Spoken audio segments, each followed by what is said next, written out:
EV Ramasamy Periyar, दर्शन चिंतन और सच्ची रामायण। मूल लेखों का चयनित संग्रह। भूमिका वी गीता, फॉरवर्ड प्रेस।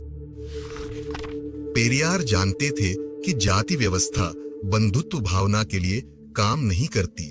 असल में वह आपसी संदेह और नफरत को बढ़ाती है। हिंदू आस्था और ब्राह्मणों का आधिपत्य पूर्ण आचरण दलितों एवं शूद्रों को कई तरीकों से प्रभावित करता है। छुआछूत अपने आप में विशिष्ट स्थिति थी।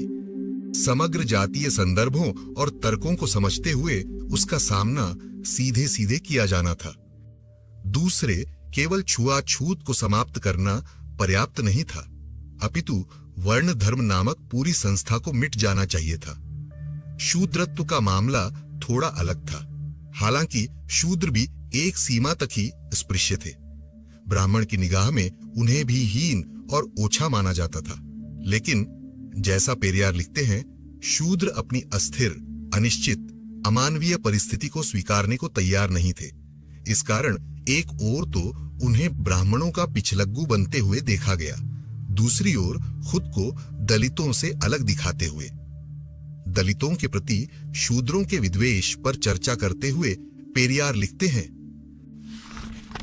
गैर ब्राह्मणों के बीच भी ऐसे बहुत से लोग हैं जो जाति भेद को अपनाए हुए हैं। लेकिन यदि आप चाहते हैं कि उच्च जातियां आपको अपने बराबर समझें, तो आपको उन जातियों को जो आपसे निचले क्रम पर हैं, अपने बराबर मानना पड़ेगा। कभी कभी मुझे लगता है कि हम जो जातीय उत्पीड़न करते हैं, वह ब्राह्मणों द्वारा किए जाने वाले जातीय उत्पीड़न से अधिक है। नटकोट्टई चेटियार, तमिलनाडु की व्यापारी जाति, जिनके पास अपार धन संपदा है, वे उसे वेदों के अध्ययन अध्यापन पर खर्च करना चाहते हैं। यह ठीक ऐसा ही है जैसे कोई अपनी छुट्टियां आजीवन भिक्षावृत्ति सीखने में अकारत करे। वे न केवल ब्राह्मणों को खिलाते पिलाते हैं, अपितु वेदाध्ययन के लिए प्रोत्साहित भी करते हैं। यदि वे अपने धन का सदुपयोग कुछ आदि द्रविड़ बच्चों को पढ़ाने के लिए करते, तो वे किशोरावस्था से ही कुल्ली का काम करने को विवश न होते। कूदी आरसू, 9 दिसंबर 1928, अनीमुथु 332। एक अन्य अवसर पर पेरियार आवेश में लिखते हैं,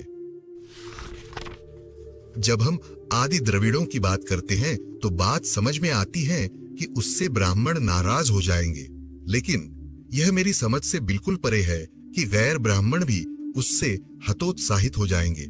यदि आप वास्तव में खुद को शूद्र समझे जाने पर अपमानित महसूस करते हैं, तब क्या आप उस समय